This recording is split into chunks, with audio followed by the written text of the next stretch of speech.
할렐루야, 좋은 아침입니다. 10월 9일 목요일 매일 말씀 묵상 시작하겠습니다. 이 아침 우리에게 주시는 하나님 말씀은 민수기 16장입니다. 민수기 16장 39절부터 42절까지의 말씀을 제가 봉독하겠습니다. 하나님 말씀입니다.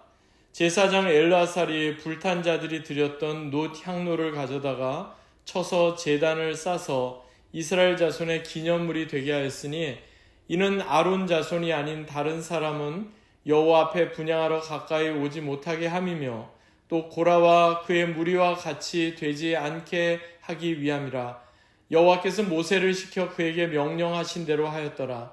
이튿날 이스라엘 자손의 온 회중이 모세와 아론을 원망하여 이르되 너희가 여호와의 백성을 죽였도다 하고 회중이 모여 모세와 아론을 칠 때 회막을 바라본즉 구름이 회막을 덮었고 여호와의 영광이 나타났더라. 아멘. 이는 우리에게 주시는 하나님의 말씀입니다. 주님 감사합니다. 본문을 중심으로 이스라엘 자손의 기념물이 되게 하였으니 이스라엘 자손의 기념물이 되게 하였으니 라는 제목으로 함께 말씀을 나누겠습니다. 지금처럼 AI 열풍이 불기 전 대략 10년 전인 2016년에 구글에서 딥마인드라는 것을 만들었습니다. 일명 알파고로 우리에게 잘 알려져 있죠. 그 알파고와 이제 대국을 한 사람들이 여럿 있는데 그 알파고와 바둑 대결에서 처음이자 마지막으로 승리를 거둔 천재 바둑 기사 이세돌 구단이 있습니다. 이세돌 구단은 오랫동안 바둑으로 세계 정상의 자리를 차지했던 인물이죠. 이세돌 구단이 했던 말 가운데 이런 유명한 말이 있습니다. 제가 한번 읽어보겠습니다.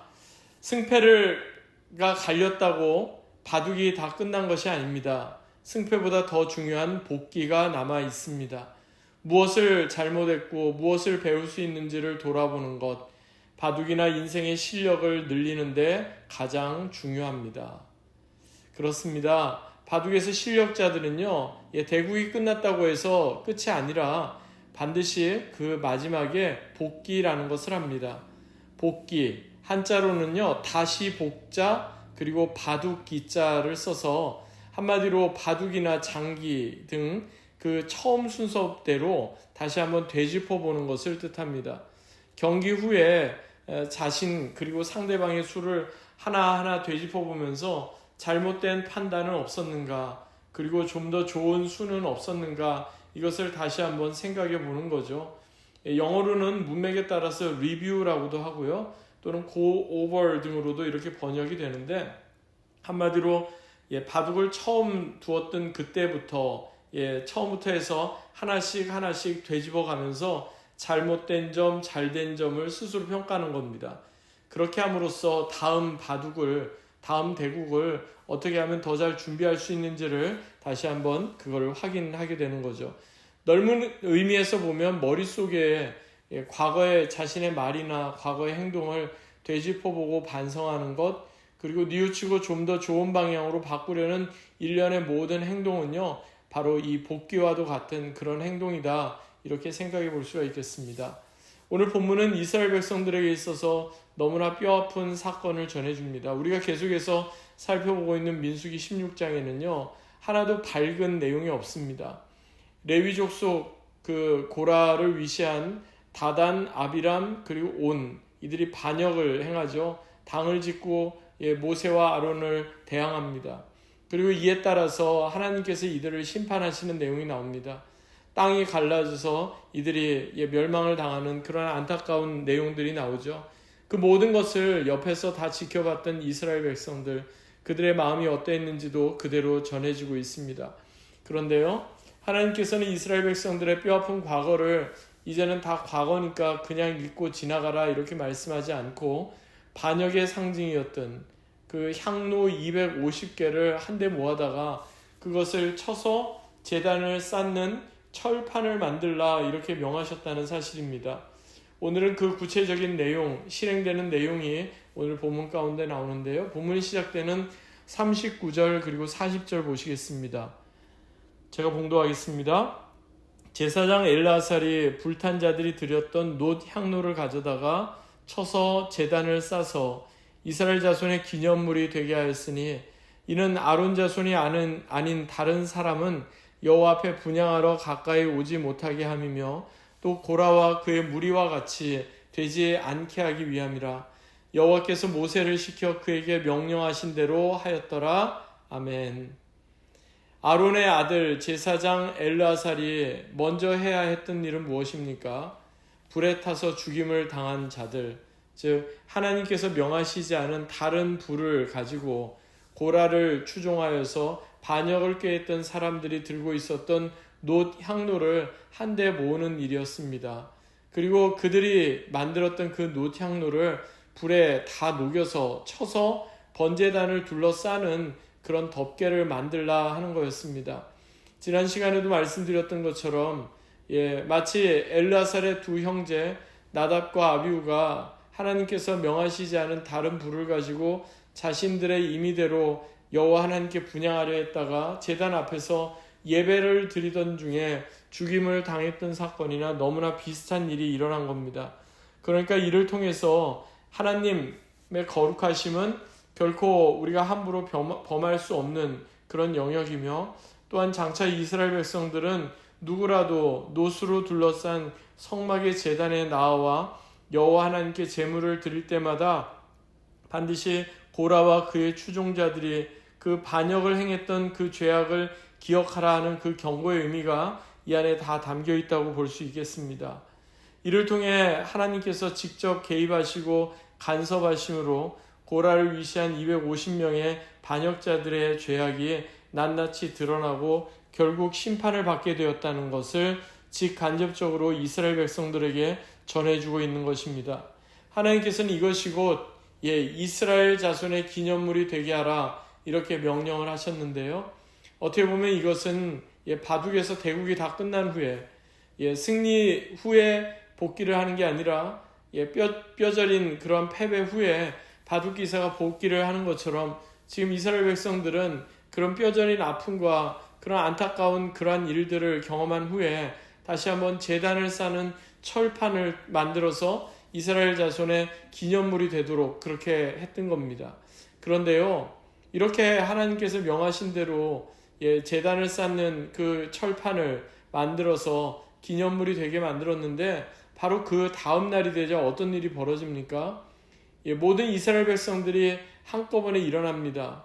갑자기 너나 할 것 없이 한꺼번에 모세와 아론을 원망하는 일이 벌어진 겁니다. 41절 보니까 이렇게 말씀하죠. 이튿날 이스라엘 자손의 온 회중이 모세와 아론을 원망하여 이르되 너희가 여호와의 백성을 죽였도다 하고, 바로 전날까지만 해도 모세와 아론을 대적하다가 하나님을 거역하다가 죽임을 당했던 고라와 그의 추종자들, 그들의 최후가 어떠했는지를 그들은 분명히 목도했습니다. 하나님의 성소로부터 불이 나와서 죽임을 당하는 모습, 그리고 땅이 갈라져서 파멸하는 모습들을 그들은 보면서 아마도 큰 충격에 빠졌을 겁니다. 이것이 일반적인 사고나 죽임이 아니라 하나님의 심판이었기 때문입니다. 그런데요, 어리석게도 단 하루도 지나지 않아서 이튿날이 되자 이스라엘 백성들은 하나같이 일어납니다. 그래서 모세와 아론을 원망하며 그 책임을 추궁하게 된 겁니다. 한마디로 모세와 아론이 여호와의 백성을 죽였다라고 지금 이야기하고 있는 거죠. 심지어는 하나님을 거역하고 모세와 아론을 대적했던 고라와 그의 추종자들을 가리켜서 여호와의 백성이라고 부르면서 그들의 죄악을 심판하신 하나님을 오히려 잘못된 것처럼 그렇게 정면으로 거부하고 있는 것입니다. 그러자 이번에도 하나님께서 그들 가운데 직접 나타나셔서 간섭하십니다. 그리고 이번에도 어김없이 모세와 아론은 여호와 하나님 앞에 그대로 엎드렸던 것을 보게 됩니다. 사랑하는 여러분, 이스라엘 백성들의 반복되는 실수, 실패가 어떻게 보면은 어리석은 우리의 모습과도 너무나 닮아 있지 않습니까?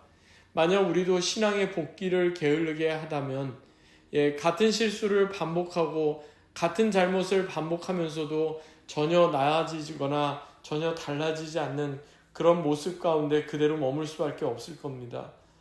한국의 찬양 사역자인 한웅재 목사님이 직접 작사 작곡한 소원이라는 찬양이 있습니다.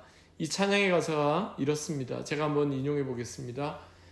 삶의 작은 일에도 그 마음을 알기 원하네. 그 길, 그 좁은 길로 가기 원해. 나의 작음을 알고 그분의 크심을 알며 소망, 그 깊은 길로 가기 원하네.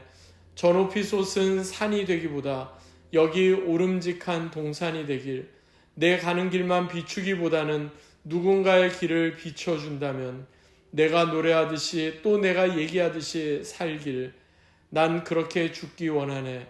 삶의 한 절이라도 그분을 닮기 원하네. 사랑 그 높은 길로 가기 원하네. 사랑 그 좁은 길로 가기 원하네. 그 깊은 길로 가기 원하네. 그 높은 길로 가기 원하네. 그렇습니다. 어제보다는 오늘이, 그리고 오늘보다는 내일이 우리의 삶의 한 절이라도 예수님을 닮아갈 수 있다면 얼마나 좋을까요? 혹이라도 우리에게 있어서 과거에 그릇된 잘못이나 실수가 있었다면 우리가 신앙의 복기를 게을리하지 말고 그것이 우리에게 있어서 다시 한번 경계가 되고 기념물이 되게 해야 하겠습니다. 이를 통해서 삶의 한 절이라도 예수님을 닮아가며 그분의 성품이 우리 가운데 드러나는 그러한 귀한 은혜가 날마다 더해지면 좋겠습니다. 오늘도 이 말씀 붙잡고 믿음으로 승리하는 귀하고 복된 하루 되시기 바랍니다. 함께 기도하겠습니다. 거룩하신 하나님 감사합니다. 다시금 이 말씀을 우리의 마음에 깊이 되새깁니다.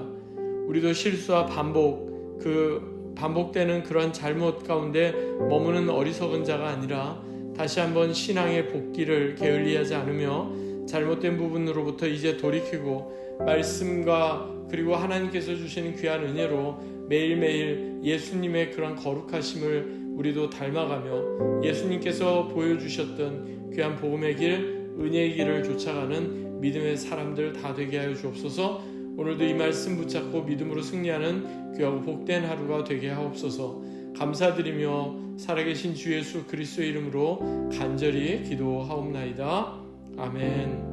오늘도 이 말씀대로 삶의 한 절이라도 예수님을 닮아가는 귀하고 복된 하루 되시기 바랍니다. 주님의 이름으로 축복합니다.